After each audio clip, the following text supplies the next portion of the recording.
দুধটাকে ফেলে দিতে আপনাদের গায়ে লাগে না? মনে রাখবেন, মায়ের অভিশাপ বড় অভিশাপ। চমকাচ্ছেন, ধমকাচ্ছেন। আমি এই পরিবারটার দায়িত্ব নিতে রাজি আছি। একটা ছোট্ট দুধের শিশু, তার মা গরিব হতে পারে, গরিব হওয়া কারো অপরাধ নয়। দরিদ্র হয়ে কেউ জন্মায় না। দরিদ্র হয়ে জন্মালেও তাকে অনেক খাটতে হয়, অনেক পরিশ্রম করতে হয়।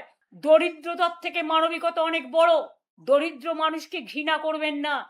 দরিদ্রদের পাশে না দাঁড়িয়ে মা দুধ ফোটাচ্ছে বাচ্চার জন্য, তার থাকার জায়গা নেই, সে অসহায়। অসহায় মানুষের থাকার ব্যবস্থা তো করুন। আমরা তো অনেক নাইট শেল্টার করেছিলাম, অনেক জায়গায় থাকার ব্যবস্থা আছে, বাচ্চাদের পড়ার ব্যবস্থা আছে। দুধটাকে ফেলে দিতে আপনাদের গায়ে লাগে না? মনে রাখবেন, মায়ের অভিশাপ বড় অভিশাপ। চমকাচ্ছেন, ধমকাচ্ছেন। আমি এই পরিবারটার দায়িত্ব নিতে রাজি আছি। আমি বা আমার দলের সহকর্মীরা যদি এই পরিবারটি মনে করেন তার দুধ ফেলে দিয়ে তার আশ্রয় কেড়ে নিয়ে তাকে অসহায় করে দেবেন, আমাদেরই কোনো সহকর্মীর বাড়িতে আমি তাদের থাকা এবং বাচ্চাদের পড়াশুনো শেখার, তাদের খাবার ব্যবস্থা করে দেব, এইটুকু করতে পারি। আমাদের সহকর্মীরাও করতে পারে এগিয়ে এসে, সাধারণ মানুষও করে। বুলডোজার দিয়ে যে রাজনীতি শুরু করেছেন জীবন জীবিকার ওপরে, ওরা কি না খেয়ে থাকবে? আর আপনারা সব একাই খাবেন? কেউ খাবে আর কেউ খাবে না, তা হবে না, তা হবে না। গরিব মানুষের ভাত কাটলে লোকে কিন্তু ক্ষমা করবে না।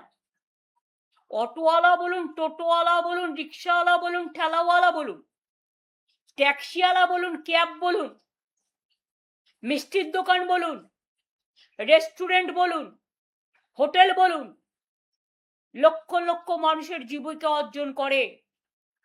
আর সবাইকে একতরফা নোটিশ দিয়ে বলছেন get out and get lost. তারা যখন আপনাদের বলবে get out and get lost, পারবেন তো উত্তরটা দিতে? উত্তর দেওয়ার জন্য তৈরি থাকুন। টোটোদের রুট করে দিন।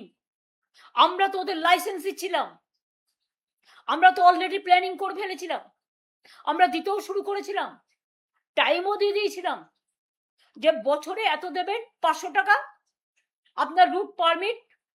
আপনার 1 বছরেরটা হয়ে গেল, একবার দিলে 5 বছর দিতে হবে না। সেটা না করে একবারও মনে রেখেছেন আপনাদের নয় প্রাসাদ আছে, আপনাদের অট্টালিকা আছে, আপনাদের জোরদারি আছে, আপনাদের জমিদারি আছে, কিন্তু এদের কিছু নেই। এই টাকাটার উপর সঞ্চয় করেই তার বৃদ্ধা বাবা মার চিকিৎসা চলে, তার স্ত্রীর খাবার দাবার চলে, তার ছেলে মেয়েদের পড়াশোনা চলে। তাই মনে রাখবেন, শিক্ষাটাকে গুরুত্ব দিয়ে আমরা মেধাশ্রী, স্বামী বিবেকানন্দ মেরিটস কাম স্কলারশিপ, ঐক্যশ্রী, কন্যাশ্রী, সবুজ সাথী সাইকেল, তরুণের স্বপ্ন 10,000 টাকার স্মার্টফোন সব কিন্তু করে দিয়েছিলাম। ওবিসিদের জন্য মেধাশ্রী, ঐক্যশ্রী, অনেক স্কিম তো বন্ধ করে দিয়েছে। কেন বন্ধ করেছেন?